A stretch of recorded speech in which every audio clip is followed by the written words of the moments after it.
The broadcast is now starting. All attendees are in listen-only mode. Hello everyone, welcome to the free Salesforce career guidance by Interlogic. This is your school of Salesforce on YouTube, and let us see what is going to be the 5 minutes guidance from the school for you in today's video. So today we are going to see top 5 Salesforce interview questions on workflow rules, and let us see how you should answer this kind of questions in the interview. So here we go. So let's start with the first question.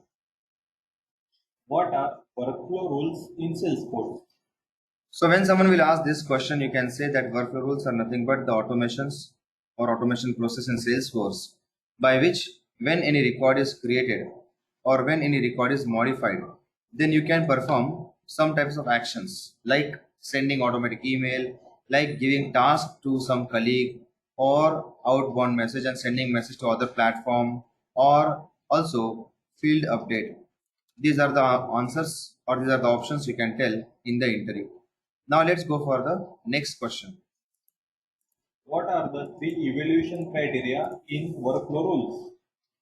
So in this case, you can answer that the first one is when the record is created, at that time the evaluation will happen. Second is record is created and edited, or every time it's edited. And the third one is record is created and it's modified in such a way that it is matching with the criteria. These are the three statements you can tell as an answer of this question. Now let's go for next question.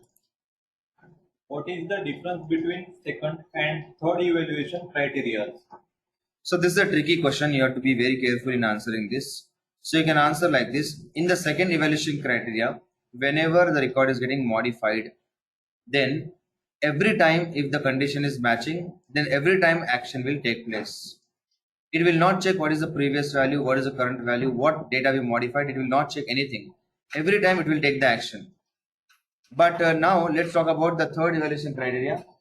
And in the third evaluation criteria, when you are going to modify the record and you are modifying in such a way that previously it was not matching the condition, but now it is matching the condition, then only action will take place. Every time action will not take place. So this way you can answer the question. Now let's go for next question. What is difference between immediate workflow action and time dependent workflow action? So immediate workflow actions will happen immediately. You want to send email, okay, immediately email will be sent. You want to modify the record, okay, immediately it will modify.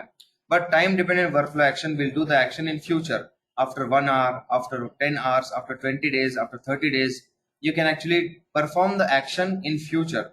So that is the difference between immediate and time dependent workflow action. Now let's go for the final question. If the workflow action going to be happen after 1 month, but today you deleted workflow rule, then what will happen after 1 month?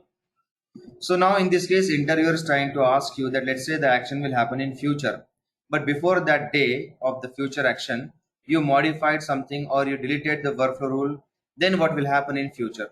So in this case, we should say that the action will not take place. After 1 month, action will not take place because workflow rule is deleted. So after 1 month, it will check whether workflow rule is intact or not. It's not there. So action will not take place. This way you can take care of these important interview questions of workflow rule. Let's meet in another video for such useful information for your career. Till then, have a good time.